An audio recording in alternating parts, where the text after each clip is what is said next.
Welcome to the Startup Innovators podcast, where we look at some of the hot influencers in early stage technology, including startups. And today I'm super excited. We've got Jing Conan Wang joining us today in the house. How you doing, Jing?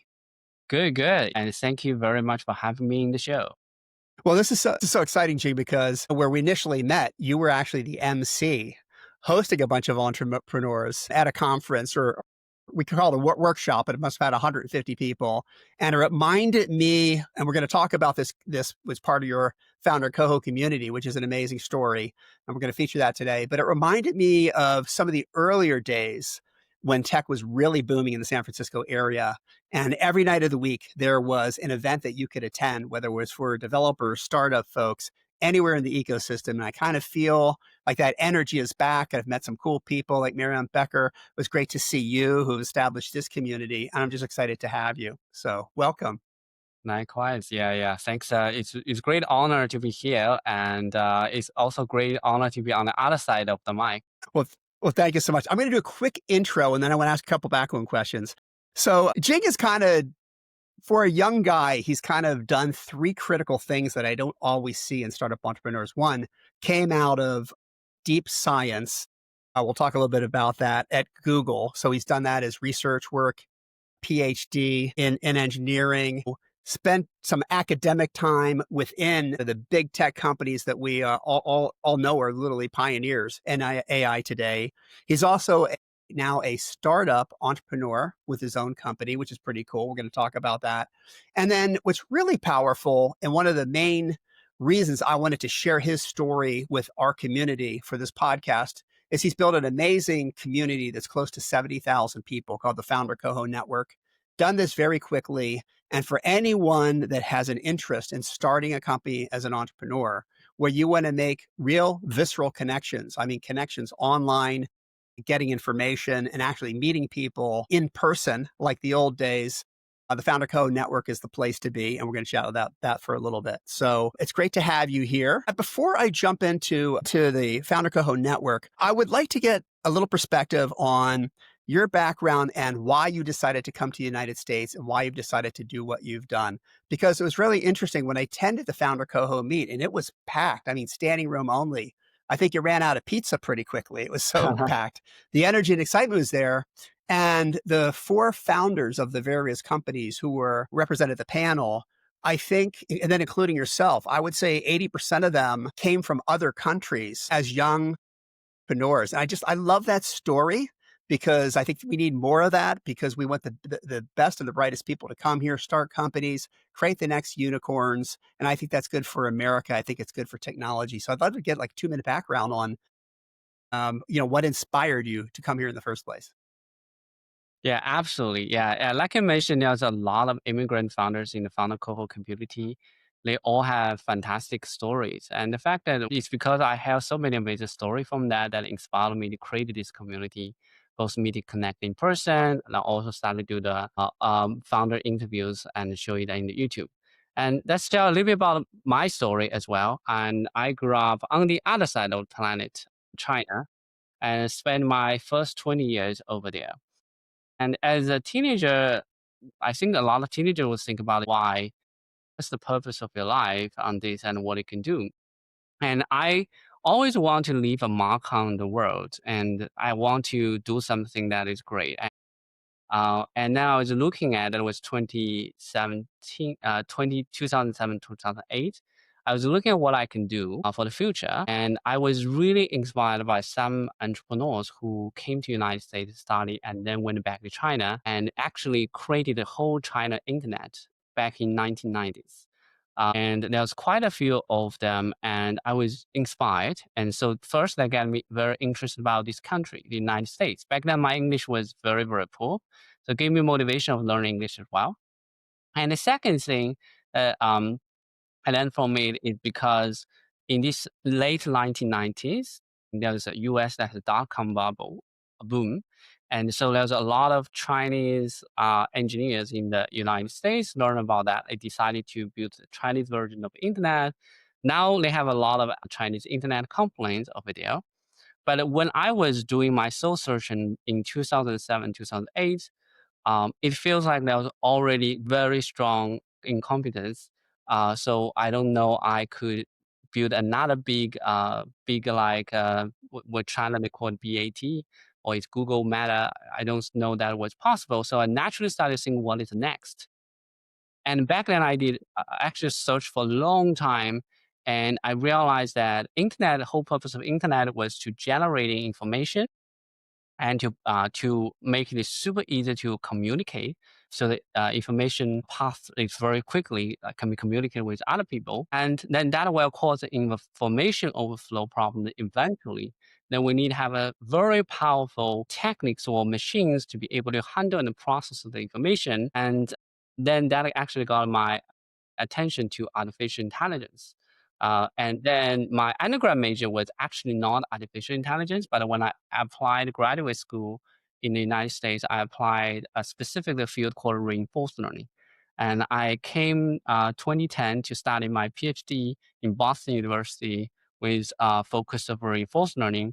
And as a context of a time, that was a time very few people do this field. Like there's probably only like about 200, 300 researchers in My the world gosh. doing this Wow. research. And there was even a joke my advisor did that like we were all in the cruise, and if the cruise sink, the whole field died. Fortunately, fortunately that did not happen. Thank God. Yeah. So that was a very early days. It gave me like a lot of interesting perspective. And also, I would summarize my career as I was very, very fortunate that I was in the right place in the right time. I was able to see a lot of amazing people in their story. And I want to share their stories as well. So back to what my own story, DeepMind, which now made the company that everyone knows, who also made reinforcement learning to be so popular, was founded only in 2012. So it was actually that was a very important time for the whole field. But for my own thing, because I entered the field a little bit early, and I also want to be a founder very as soon as possible. I worked very hard to get my PhD in 4 years, and actually I was only 24 back then Wow. when I got my PhD. I was in the first like few decades of my life, I was very rushed mode, trying to do everything very fast. Facebook in the teenagers, and I was like, 24 was already very old. But I was really rushed to graduate, and then I now realized I couldn't find any job field because nobody really needs reinforcement learning back then. And then I applied to Google and say I can be more flexible in what I was doing, and I can do work on machine learning projects. So the recruiters gave me three options. They're all later I realized all three options actually reports to the same director, so it doesn't matter. So Okay. so my recruiter actually determined my team in Google, which was the ads team working on their machine learning models in the ads ranking. And so I worked there for 3 years. And for this part of life, actually, I learned a lot of I got a lot of experience about how to build a large scale engineering system that actually makes money. So, and I was super, super amazed by how much money Google made. Like every second is like tens of thousands of dollars just appears. So that is actually gave me a very strong impression as a fresh graduate. And it took me a couple of years to crack the code. Initially, actually, it was very hard to launch anything in the ads recommendations, but I was asking a lot of friends about advices. And I eventually got some great mentors to tell me the secrets. And I was able to launch 27 modeling launches at Google, and which made over 2 billion across a couple of years. Wow. Incredible. And then I got a little bit bored because I realized that I was just literally collecting those numbers. Because when like with the numbers outside go 2 billion, that would be huge. But for people who work there, it was literally a number. Like you get an X percentage and you get this amount of revenue out of it. And I was a little bit bored and bored for that. But I also at the same time, coincidence that happened to me is that I actually entered Google roughly the same time DeepMind was acquired by Google. They were acquired by 800 million, I remember. And then after they joined Google, they started to exploring different projects, and they end up spending a lot of efforts on this project called AlphaGo. And because my research background was reinforcement learning, I naturally was very curious. So following our progress. And fast forward when it was 2016 and 2017, they released AlphaGo and later AlphaZero, which really made whole reinforcement learning field to be really popular. Now everyone is started to talk about RL, reinforcement learning, and then Google's leadership started to think about how can we make more money from the reinforcement learning. So they need someone who knows reinforcement learning and knows how to make money. And fortunately, I was a person who happened to have experience of both sides. And then I quickly seized that opportunity and then transferred to Google Brain to working on basically like applied reinforcement learning and apply this into Google's production system. Now, not just in ads, but also Google Play recommendations, YouTube home recommendations, and a couple of projects there. And when I joined Google Brain, that was also a very interesting time. Was in the end of 2017 and the beginning of 2018. So that was a time when I joined Google Research, I realized there's a lot of people, smart people working on these synchro language models. And my background of reinforcement learning was more in traditional reinforcement learning. It's not like related to language, but instead of more control and robotics and in that kind of context. So I have relatively little experiences about natural language processing, which was called back then, and the language models. But then when I joined that, I feel like every cool boys and girls are working on this language model, sequence model, and then talking about transformers. And I thought, okay, maybe I should just like talk to them, maybe do something interesting over there. And then I started working on a project called Conversational Recommender. So the idea was that a lot of Google system is one round interaction between AI and human. So if you do a search at Google, and Mhm. get a results as a ranking results. Traditionally, Google wants you to just like get the best result in one round. But over time, they realized most of the people actually couldn't do the thing in one round because they don't know what questions they were asked. It's incredibly hard to ask the right or do the right Google search. It's the whole skills. So most people actually were starting with question and they find some information, give them inspiration, and we go back to modified query. And that actually whole behavior forms a dialogue between you and Google.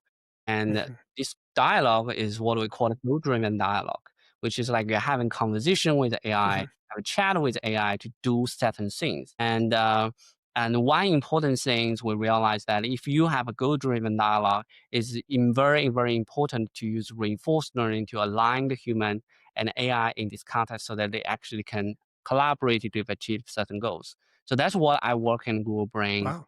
Um, and like I mentioned, I feel I always like so fortunate to be in the right spot in the right time.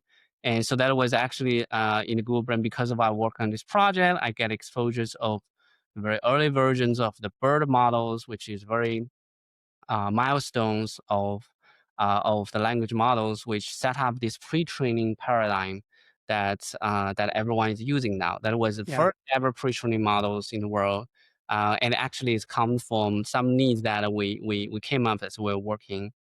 So that's some fun story on that as well. And also transformers, the architectures that leads to the revolution that we have now.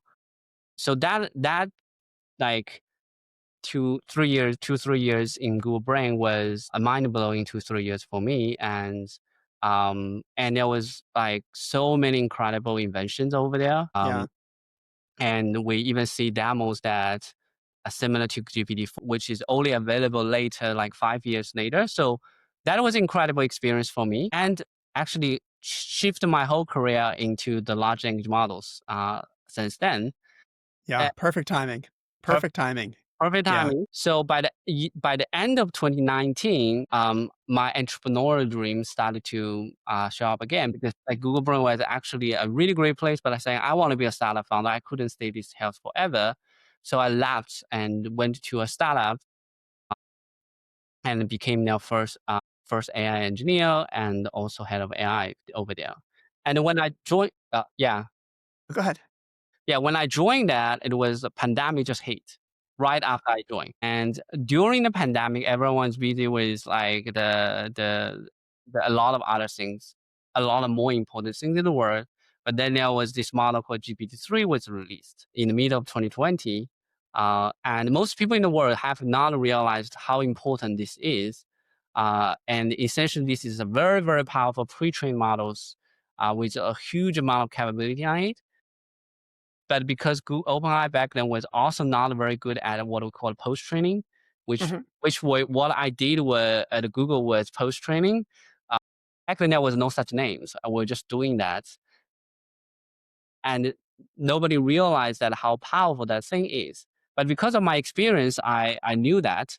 So I started to build basically probably the first vibe coding tools based on GPT-3. So we build tools that allow marketers to build landing pages and build websites based on natural language, and then we just code with the natural language. And originally I was planning it as a 3-quarter project with like a few millions of budget, but because the GPT-3 is so powerful, and as long as we added the right amount of alignment on top of it, the results was amazing.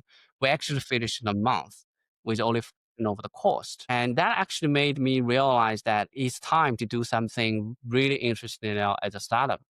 You don't need like tens of millions of dollars to do the things. And later I left that company to actually found my own company, the first company called, and the idea was that was during the pandemic time, and everyone started to jump into online call, like Mhm. everyone doing like the online call, and it's Right. become more normalized that people start having recordings. There's a lot of recording, but those recordings just sit idle. Nobody uses it. Second thing is at the same time that nobody really liked like remote meetings, working from home, the back pains, the leg pain, like that. I think human vanity comes into play. I think a lot of people just didn't want to be on a screen with people, and everybody has their own impression of how they sound. Nobody likes their own voice. Nobody likes the way they look on a video. And so I think I think what happened during the pandemic that forced everybody into a technology that's never happened before is the need for all of our children to have to do online learning. And in order to do that, everybody had to learn Zoom. And then once we learned how to do Zoom and to help our kids get on Zoom for their school, people started to realize, well, this is kind of a cool productivity tool. And since we're stuck in our houses, let's go with it. So I think it's funny how chaotic events in the world can so quickly drive technological change. And I think that's a perfect, we're still seeing the fruits of that today in some ways. Exactly, exactly. Yeah. I think oftentimes that will be the catalyst of the technology adoption, like exactly the Yeah. example like you mentioned about Zoom. Suddenly everyone Yeah. knows Zoom. And so I actually got this idea that, oh, there's so many recordings, particularly Zoom recordings. How could we make use of that? So we build the AI system that can understand all the Zoom meetings, basically attended meetings for you, and we're creating a knowledge base based on the recordings. Hmm. And then you can ask questions based on those knowledge bases so that it can reduce your meeting time. So that really becomes the ideas of the first component. And of course, later we did a lot of iterations on top of that. And um, we had a very great experience because that was before the ChatGPT, and we actually launched in August of 2022, 5 months ahead of ChatGPT. So because of that, I got ideas about how pre-ChatGPT large language model startup ecosystem look like, and of course, with ChatGPT, everything changed. But that eventually needs to also my current company called DeepVista.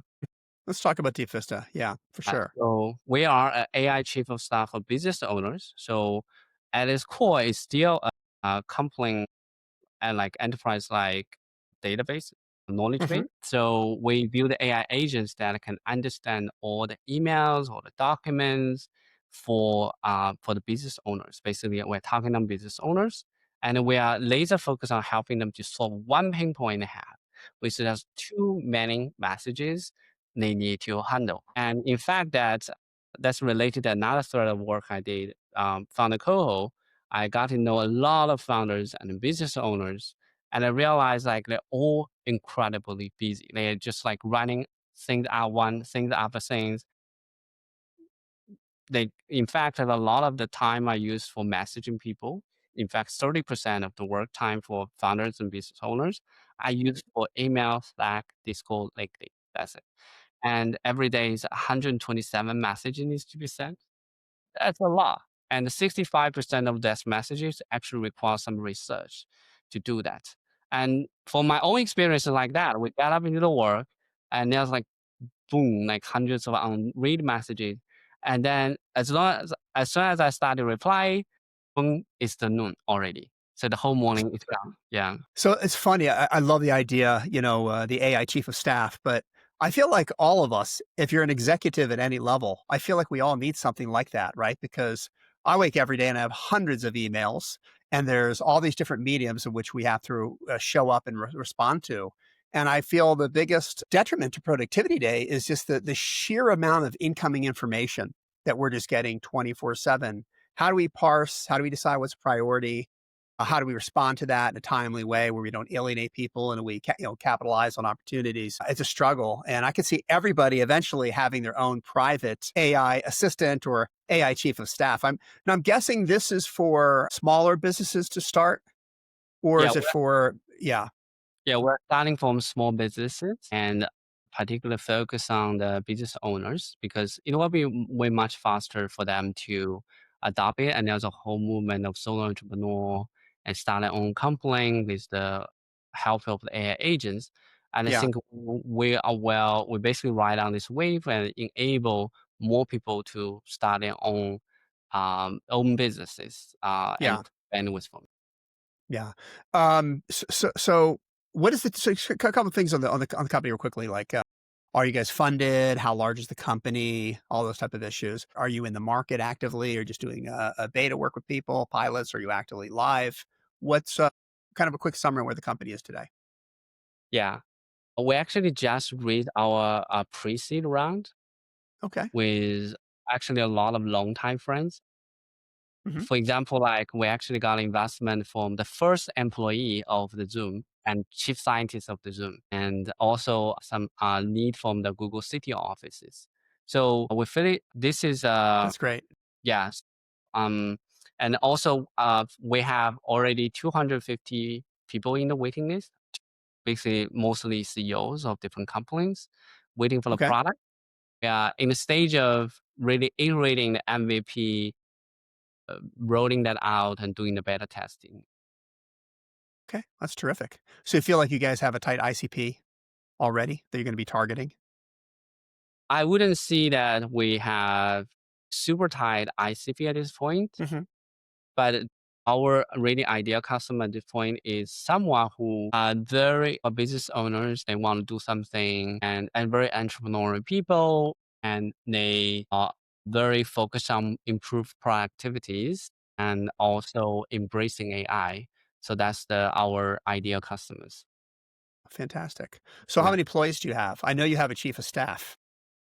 Yeah. Already have a chief of staff already. Yeah.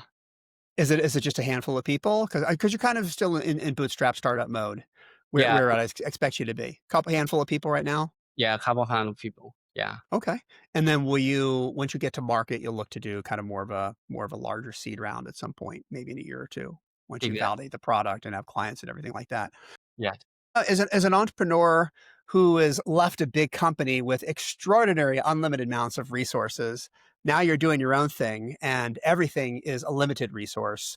What are, 2 or 3 of the biggest, blockers to hitting the next milestone for you? The biggest things you're trying to overcome right now? That's a very great question. I think the biggest difference of doing your own startup versus you building on top of the platform is that you wouldn't be able to get resources that easily as before. This including couple of things like including capital, including talents, including even GPU resources and all other things. And so then as a startup founder, you have to work with that. I think for us, the biggest learning and adaptation is that how to be resourceful as a startup founder. Mm, And you have to, and it's like your founder's job to create the condition that you will get a resource. Doesn't mean that you will get a resource right now, but if you don't create a condition, the things will never happens. And which means that you always need to plant seed. and planning for like 2 quarters, 3 quarters ahead in order for things to have an inertia. For example, like in the big company, if you see a very great talent, you can have a high packages, big packages, just give them 100 million, like what Zuckerberg is doing, and they will just join right away. You simply can't do that. Whether it's a good smart choice or not, I think we'll see. You have the option. But then as a startup founder, you would never have that option. Like you don't have the budget. You never be able to compete with big company about talent with that. So instead, you have to compete with them through both your vision that you laid out, which you need to get absolute clarity. And so people feel empowered when they join and work with you. And the second thing is your track record, how what type of person you are. Are you a Yeah, of capable course. person? Are you a person with integrity? And so the people develop a trust, and that all takes time. And so as a startup founder, it's almost like one thing I realized the difference of work mode is that when I was working at Google, I was laser focused on one thing. I would just like go very, very deep into that single thing. And like as long as I make a little bit breakthrough, that's fantastic. There's a huge returns out of it. And as a startup founder, I always need to like kind of like play this chassis and do 10 cents, 20 cents at the same time. That's also the reason why I got so many messages. I Yeah. can build, I'm a technical person, but I also couldn't build in the senses that if I only focus on build, the capacity will never come. If I don't like reach out to candidates, then no people join in the future, then I will have capacity down the road. If I don't catch up, if I don't like talk about what I'm doing, then there's no chance that I will know people who might found me or might join me or might be customers. So I need to do all this extra task. And those tasks oftentimes is like I send a message out and I wait people. And then the responses come like an uncertain time. I don't exactly know when. And when that actually will come back, I need to get back to them as quick as possible. So that like the challenging is that the blockers I would say is also would be that it just destroy your deep thinking time. Yeah, yeah. Yeah. Yeah, that's said like a true entrepreneur that if you are someone who's deep into technology, so many of the famous folks we know, the Elon Musk of the world and the Steve Jobs of the world have talked about all those long walks in nature that they had or the discoveries they made around water or on vacation sitting near the beach, that private time to just dig into your head. We don't have that because we're bombarded every day. I thought it was so interesting that you made the comment that perhaps resourcefulness may actually be, this is my opinion, the most important trait for a successful startup person. Because without that, you can't generate anything. You need human capital, which is my business, right? Recruiting. Well, how do you recruit somebody to a startup firm? You have to be a salesperson. I don't care what you say. You have to be selling yourself, your vision, your mission, the concept of making an impact in the world and the probability of some form of success for most people. You've got to be able to raise capital. That's not easy. You've got to take professional investors that are getting pitched all the time, and you have to convince them that they should participate in the opportunity you're provided to them. Same thing with clients. You've got to convince clients to take a dive, take a chance, and then make a transition and a move to use your product.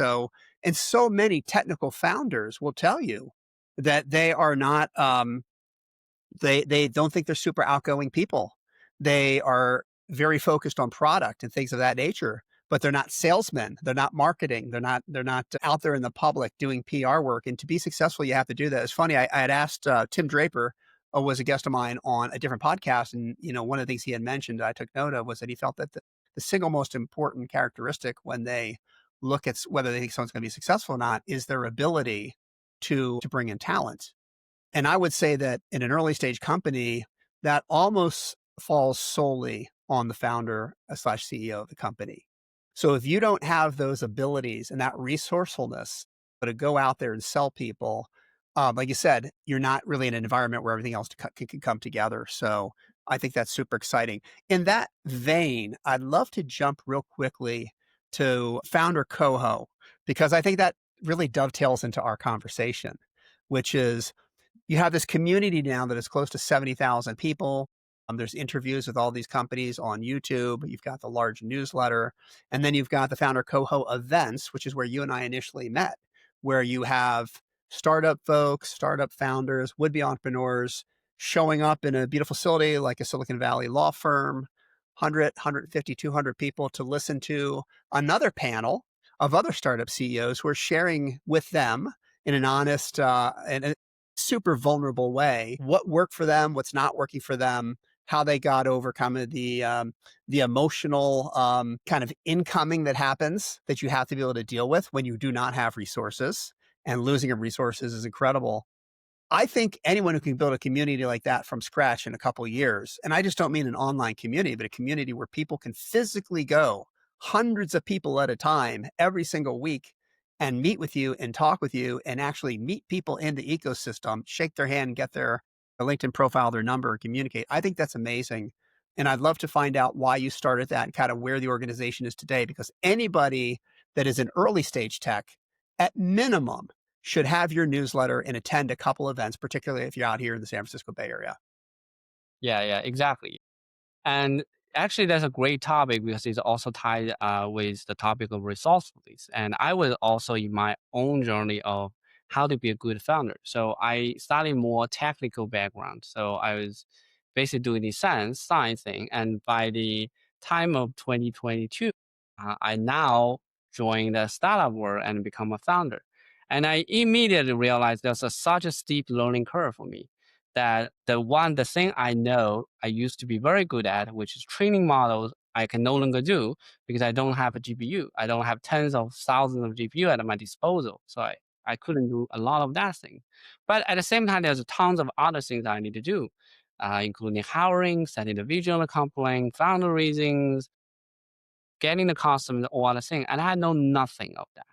And also, in addition to that, as an immigrant founder in the United States, I also realized that I really don't have a support network that I can do anything. I know very few people, and even the group of people friends I know that all pretty much immigrants back then. So I was asking myself, how could I get my question answered? But later I realized that actually I learned from my early days of the experiences that how I break at Google was that I talked to a lot of people. And there was like a couple of years I was working on deep technical problem. I couldn't get it solved. But then I started to have lunch with other people. And then I eventually met a fantastic mentor who is like not in the same team who eventually helped me to become experienced engineer and helped me to get a promote and a good career. So I started to learn from the same things, like how can I find like the smartest people in the world and then learn from that. So I started to have like talk to friends, like first like any friends in my network who are doing startup or like 6 months ahead of me. And then I grab coffee with them. I can share them about AI and they can share me about how to build startup. And so it's a win-win. So I started grab this like dinner, lunch, coffee time. And then for every conversations, I would take a very good note as my own learning, and I will also share with other people. Like I learned these great lessons which comes from another person. So I started to make this connection, and over time we realized we are in these small panel settings, like the dinner or lunch, and then actually more and more friends started joining. So it's very very organic, and then there's like every time there's like 50 people joining, 100 people joining, the people actually coming together and then to the point that we are no longer be able to find a good room to fit in the space. In fact, for most of the event, we have to turn down half of people Wow. because Wow. how popular it was. And then that really made us to decide, "Oh, let's do the online community. I'm also very passionate about empowering founders outside Silicon Valley because Silicon Valley is very Right. privileged places. There's a lot of events. But what if the other part of the world? So we started to do this newsletter and also the online founder interviews in which we interview founders. So it really comes from that, come from my own soul searching journey as how to be a great founder. And that later I realized actually set a vibe of the community to be very notable because all the panel speakers that I invited to join the event, it will literally be founders comparing notes. And my role usually in those panels is not like a traditional host in which I'm just asking preset of questions. My role usually is that I'm a facilitator and I'm Mhm. also a fellow founders and that creating these conditions, though there's a couple of other founders started to sharing their thoughts, complaining their life, figuring out the next stage together, which I do like we do it a lot very frequently, and it just happens so there's 50 or 100 people also is following that along, and it turns out that actually founders love that, and the founders Yeah. love to actually have also be involved in a bigger support network and the ecosystem. So that really like how the founder cohort Yeah. become a thing. Well, what I love about, this organization, others, where these founders do share kind of not just from a business perspective, what they've done to overcome objectives, problems, gain resources, all those type of issues, but when they really just talk about kind of psychologically what their experience has been like, and what they went through, and they're honest about it. And I think for other fellow entrepreneurs, because I think when you're starting and you're bootstrapped or you just raised a little bit of seed money, the pressure to succeed and to not let everybody down, from your investors to the people that are working full time, part time, bootstrapping with you. It's such extreme pressure that we hardly know about it. The entrepreneurs I've talked to that level who have maxed out 9 credit cards and borrowed this and had their had a big tech platform take them down and almost destroy their business overnight. It's overwhelming, and when you get to sit and hear other people who are still going through the journey, still going through the battle, still moving forward, and they share those, we'll call them interesting psychological stories, how they manage that, I'm sure it's very reassuring, and it makes you feel like, hey, this isn't just my own stability or character, right? This is what based on the stage that we're at. And to be able to talk to those people and ask them how they overcame that and how they got back on track or how they just handled that stress is amazing. And I think you definitely get that out of going to those events in person and not only listening, but also sharing your own stories and meeting people. So it's an amazing thing. Are you going to add any chapters where you have in-person meetings, let's say out in New York or somewhere else, Austin, let's say? Yeah, that's a very great question. I would love to have the opportunity for that. The real thing is that I also have a startup to build. This is a kind of side hustle and passion project. But Yeah. definitely would be applying. I think our online community like the YouTube is kind of a part of the answer for that. We want to Mhm. empower not just the founders from the Bay Area, but also across the globe. Yeah. Oh, and I think the other thing would be great to facilitate is just if people who are part of that community, even if they don't live in the Bay Area, let's say they live in New York, there's a way for them to reach out and connect with other people in the community. You can still get together just as you did at the beginning with a small little group of 4 or 5 people. That level of intimacy can help you solve a lot of problems. And I guess your issue became a good big problem, which is more and more people showed up to the point where now it's becoming expensive and we have to have a large facility and it has to be pre-scheduled and we have to make decisions on, how many of these and how large can it be. So that's a good problem to have, as they say. So let me ask you one last question before we leave. This was the question I was going to ask, but we ran out of time. And that would have been for the whole panel. Everybody came, in the most part, from a large big tech company where they got to cut their chops and they had all these resources, and then they made the transition down to a startup to where they kind of are today. What has been the biggest challenge that you found in doing that? And if you had to pick all over again, would you have still gone and left the comfort of a large company and gone for that, early stage experience? Yeah, I will answer your second part of the question first. I will absolutely do it again Great. because I quite enjoying the whole journey. In terms of like the first part of the question, like what is the biggest challenges? I think it wouldn't be like there's only one challenging. The real word is that there will be challenging after challenging. That is the biggest challenging. Yeah. So I think the very important mindset um, for founders for anyone who want to be a founders, they have to understand that this is a whole life they pick. And as long as they leave the comfort behind them, they probably will be this in startup grinding for decades, 2 decades, 3 decades. So there will be challenge after challenge. The main thing is that whether you enjoy the challenge. So often one metaphor I have is that like there's a lot like climbing a mountain is very challenging, but there's a lot of mountain climbers in the world. And why they do that? because they get motivated, they can get energized by challenging themselves and do great things. And eventually they will be rewarded to be on the top of the mountain. Well, that is a great note to end on because I think that is crystallizes what a true entrepreneur is all about. Pursuit of a dream.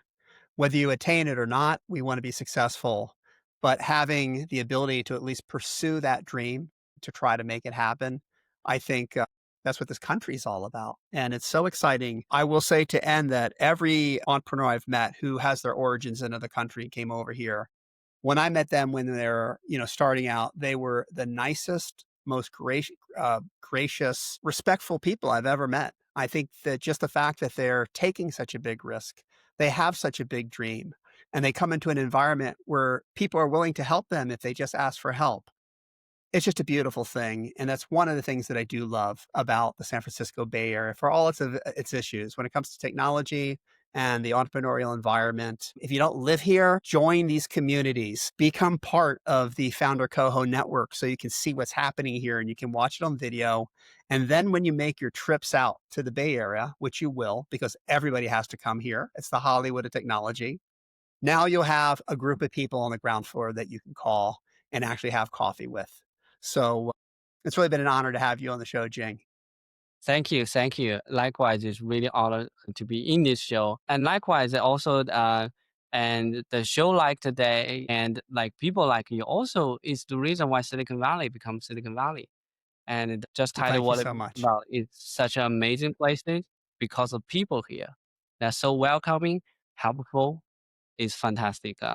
I agree with you. People should come to visit at least. Yeah, for sure. And I've always said that, at the end of the day, the most important form of capital is human capital. We're going to have productivity tools. We're going to have AI chiefs of staff everywhere, personal, and we'll have personal robots helping us. But at the end of the day, it still takes human beings to build companies and to spread ideas in an effective way. So really excited. Where can people find you if they want to reach out, if they want to be a potential investor, if they want to be a potential employee, if they want to beta test your technology or join one of the Founder Coho events? What's the best way to reach out and make contact with you? Yeah, I think to reach out to me, the best way is probably search my name, Jing Conan Wang, and you will find my LinkedIn and add me on LinkedIn. That would be the best way to go. And Perfect. also for DeepVista, you can go to deepvista.ai and sign up over there. And for Founder Perfect. Coho, you can go foundercoho.com, and you will find us. Terrific. And I'll make sure I put that in the show notes so people can just point and click and find their way there. Thank you so much, Jing. It's been great. Cheers. Thank you, team. Thank Yeah. you. The Startup Innovators podcast is provided by MatchStar Venture Search. If you're interested in any of our executive roles or need help sourcing world-class talent for your company, check out our website at matchstar.com.